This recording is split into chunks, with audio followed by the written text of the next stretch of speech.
페이스북을 보다가 영업 잘하는 분과 못하는 분의 차이라는 글을 보았습니다. 이거 하나하나가 저를 송곳으로 후벼 파는군요. 일단 저에게 해당되는 부분이 있나 한번 체크해보죠. 하루에 얼마나 일해야 하나요?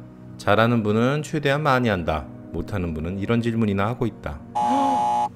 영업할 때 흔들리지 않고 초심을 유지하는 방법은 잘하는 분은 생활 패턴을 단순화한다. 일과 휴식을 반복한다. 못하는 분은 다양한 방법을 시도해본다. 영업 방법들을 보면 정말 어려운 방법도 많은데 그걸 어떻게 할까요? 잘하는 분은 이 질문 자체가 이해가 안 됨. 못하는 분은 쉬운 영업 방법만 찾는다. 이거 어떻게 하죠? 전 잘하는 사람에 해당되는 게 하나도 없네요. 솔직히 말하자면 전 사실 한 번도 영업 잘한다는 얘기를 들어본 적이 없습니다. 그런데 말입니다. 그런 제가 이제부터 영업 얘기를 하면서 책도 한 권 소개해 보려고 합니다. 아마 절 아시는 분들은 벌써부터 웃을 준비를 하고 계실 겁니다. 벌써 웃으려고 입꼬리 올라가 있는 몇 분이 생각나네요. 아우 부끄러워라. 그나저나 원래 오늘은 보험 관련 영상이 올라가는 날이죠. 2주에 한 번씩 오는 수요일이니까요. 원래 이 영상은 그 중간에 게으름의 생산성이라는 카테고리에 올리려고 기획된 겁니다. 근데 제가 게을러가지고 계속 미뤘거든요. 그래서 결국 잊어버릴 것 같더라고요. 그래서 정규 영상 대신 올리게 됩니다. 그래도 좋아요랑 구독 눌러주실 거죠? 사실을 말하자면 계속 미루다가 진짜 잊어버리고 있었습니다. 근데 블로그에 달린 이 댓글을 보고 나서 아차! 하고 생각이 나더라고요. 사실 제가 하려는 영업 얘기가 바로 몇 년 전 온라인 영업에 도전하려고 했었던 그때의 얘기거든요. 그때는 이미 블로그 영업의 시기는 놓친 때였습니다. 블루오션은 진작에 넘었고 레드오션을 넘어 쇠락의 길을 걷던 때였으니까요. 그래서 집사람과 상의를 했습니다. 집사람은 새로운 걸 시작하더라도 기존의 오프라인 영업을 놓으면 안 된다고 충고했습니다. 오프라인 영업이 안 되니까 온라인 영업을 하는 거냐고 묻더군요.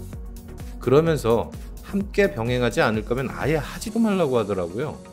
아니 근데 새로운 것을 시작하려면 더 많은 시간을 투자해야 하는데 어디서 시간이 나오겠습니까? 영업도 모르는 여자가 말은 참 쉽게 한다. 그렇게 일축해버렸습니다. 하지만 이건 사실 비겁한 변명입니다. 원래도 영업 안 하고 있었거든요. 이미 구축되어 있는 지역 영업망만 믿고 있었죠. 하지만 집사람의 말은 머리 한 구석에서 자리를 잡아서 며칠 동안 나가지를 않더라고요. 자, 온라인과 오프라인 영업을 함께 하는 것은 어려운데 그걸 어떻게 할 수 있을까요? 그래 맞아요. 나 못하는 그분 맞아요. 그때 읽었던 책이 바로 습관의 재발견이었습니다. 혹시라도 인터넷에서 동기부여 영상을 보신 적이 있나요? 무수히 많은 동기부여 영상을 보시고 가슴이 뜨거워지시던가요? 근데 가슴만 뜨거워지고 행동으로 옮겨야 될 다리는 차갑지 않으시던가요? 이 책 습관의 재발견에서는 이러한 동기부여에 의존해서 뭔가를 해보려고 하는 것을 신랄하게 비판합니다. 저 역시 스스로 용기를 북돋우고 때로는 자책을 하고 때로는 스스로를 벼랑에 내몰면서 그렇게 동기부여를 해봤지만 도저히 실행하기 위한 첫걸음이 그게 안 떨어지는 경우가 많더군요.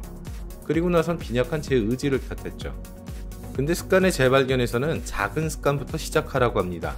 무게가 낮은 덤벨에서 높은 덤벨로 나아가듯 작은 습관을 통해 뭔가를 이루어내는 방식을 권합니다. 그래서 근육을 키워나가듯 습관을 키워나갈 수 있다고 말합니다. 심지어 작은 습관 시스템이 쉽게 정착할 수 있도록 목표는 한심할 정도로 작게 세우라고 합니다. 즉 하루 팔굽혀펴기 100번이 아니라 하루 팔굽혀펴기 한 번을 목표로 하라는 겁니다. 어이없을 정도로 한심하지 않나요? 하지만 그 효과는 놀랍습니다. 서평대로 저자인 스티븐 기즈는 팔굽혀펴기 한 번에서 시작해서 몸짱으로 거듭났고 이 과정을 블로그에 포스팅해서 유명 블로거가 됩니다. 그리고 이 블로그가 입소문을 타면서 결국 책을 출판하여 유명한 저자가 되기에 이르릅니다. 자, 그러면 저의 경우는 어땠을까요? 이제 이걸 영업에 적용했던 제 얘기를 해보죠. 잘 아시는 분은 아시겠지만 무상 쪽은 단골이라는 게 없습니다. 큰 사고는 평생에 걸쳐 한번 생길까 말까 하죠. 오히려 저를 볼 일이 없을 때 그분들은 더 행복하게 사시는 겁니다. 그리고 지인 영업도 불가능합니다. 오늘 보상일을 시작했다고 다음날 삼촌이 다쳐주지는 않으니까요. 따라서 전혀 일면식이 없는 생판 타인을 무조건 많이 만나는 게 그리고 많이 보상 상담을 하는 게 유리합니다. 그래서 어느 날 밤 결심을 했습니다. 보상 컨설팅을 하루 100번 하자는 목표를 세우지 말고 하루 한 번이나 제대로 하자고. 아니 그것도 많으니까 명함만 하루 한 장 돌리는 것으로 해보자. 보상 상담을 하면 더 좋고 이렇게 결심을 했습니다. 정말 하찮고 한심한 목표 아닙니까? 너무 한심해서 그날 웃음이 다 나오더라고요. 그날 밤 사진을 보면 아시겠지만 아마도 이러한 결심을 하게 된 데는 중앙 상단에 있는 저 음료가 많은 역할을 했을 것으로 생각됩니다. 뭐 어쨌든 그래서 결론은요. 제 작은 습관의 결론은 어땠을까요? 제 영상을 꾸준히 보신 분이라면 짐작하시겠지만 전 기록 성애자이기도 합니다. 당시에 기록이 남아 있습니다. 전 장장 8개월간 1일 1영업을 이어갔습니다. 정말 오래간만에 신입처럼 떨면서 영업을 하게 되더라고요. 처음에는 명함 한 장 주는 것도 어려웠습니다. 부끄러워서 명함만 주고 저기요 하고 오히려 말을 거는 고객을 뒤로 하고선 도망친 적도 있었습니다. 하지만 점점 익숙해지더라고요. 날짜 밑에 있는 숫자는 그날 전달한 명함의 장수를 말합니다.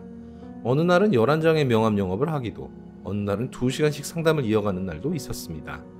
결국 8개월간 오로지 1일 1영업만으로 한 달에 2~3건의 계약을 했었습니다. 뭐 많은 계약은 아닙니다.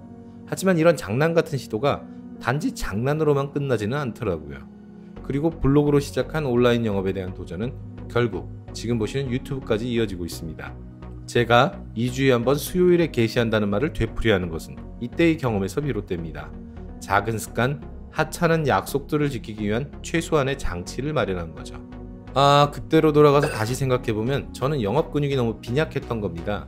의지와 동기부여만으로 무거운 덤벨을 들려고 하니 들 수가 없던 거죠. 반면 페이스북의 저분은 아마도 영업 근육이 단련되신 분일 겁니다. 그래서 전혀 무리 없이 습관처럼 영업을 하실 수 있었던 거죠. 하지만 영업 근육이 없는 저 같은 사람들은 1일 1영업과 같은 작은 습관을 통해 영업 근육을 키워가야 합니다. 그렇게 되면 근육이 발달해서 무거운 덤벨을 들듯 어려운 영업을 할 수 있게 되는 거죠. 자, 그래서 지금 제 영업 근육은 어떻게 되냐고요? 당연히 근육이 있죠. 하지만 육아에 힘쓰다 보니까 지방이 조금. 자, 요약 정리 들어갑니다. 우리가 반복적으로 하는 행동이 바로 우리가 누군지 말해준다. 그러므로 중요한 것은 행위가 아니라 습관이다. 아리스토텔레스.